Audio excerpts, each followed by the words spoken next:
TNPSC, UPSC learning. போபால்ல இந்தியாவின் முதல் பாசி மரம் ஆல்கை ட்ரீ வந்து நிறுவப்பட்டுள்ளது.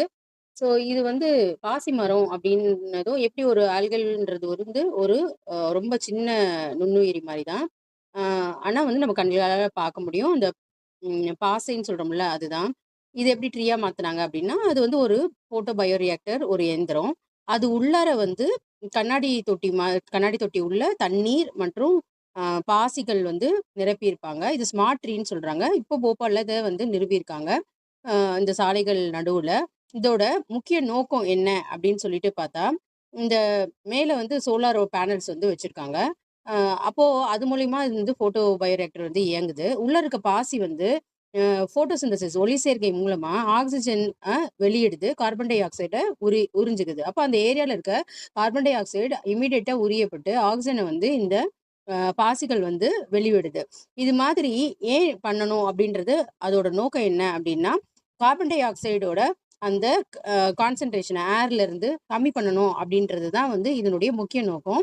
இந்த 1 1/2 டன் கார்பன் டை ஆக்சைட உறிஞ்சும் திறன் கொண்டதா இந்த பாசி மரம் 1 வருடத்துக்கு அ 1 1/2 டன் கார்பன் டை ஆக்சைட உறிஞ்சக்கூடிய திறன் கொண்டதா இருக்குது. இது கிட்டத்தட்ட 25 முதிர்ந்த மரங்கள் செய்யும் வேலைய வந்து இது வந்து செய்யுது. இது வந்து சுமார் 15 மீட்டர் சுற்றளவில் உள்ள காற்றில இருக்கிற 2.5 மாசு துகள்கள வந்து 45 முதல் 55% வரை குறைக்கும் இது. அப்ப அந்த இடத்துல வந்து நமக்கு ஆக்ஸிஜன் நிறைந்த இடமா இருக்கும். பொல்யூஷன் வந்து கம்மியா ஆ ஆகறதுக்கு நெறைய வாய்ப்புகள் வந்து உண்டு. இது வந்து மிக குறைந்த இடம் இதுக்கு தேவ. நடுவுல மட்டும் தான் செடிகள் இப்போ நம்ப ஹைவேஸ்லலாம் செடி வச்சிருக்கோம். அதுக்கு பதிலா இத வந்து அவங்க வந்து வச்சுட்டுருக்காங்க. அ இந்த இயந்திரம் வந்து மிக எளிதா வந்து நம்ம வந்து இம்ப்ளிமெண்ட்டும் பண்ணிட முடியும்.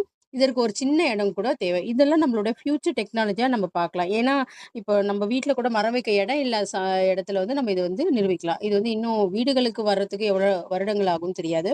ஆனா வந்து, இப்போ வந்து போபால்ல இந்த சாலையின் நடுவுல வந்து வச்சிருக்காங்க.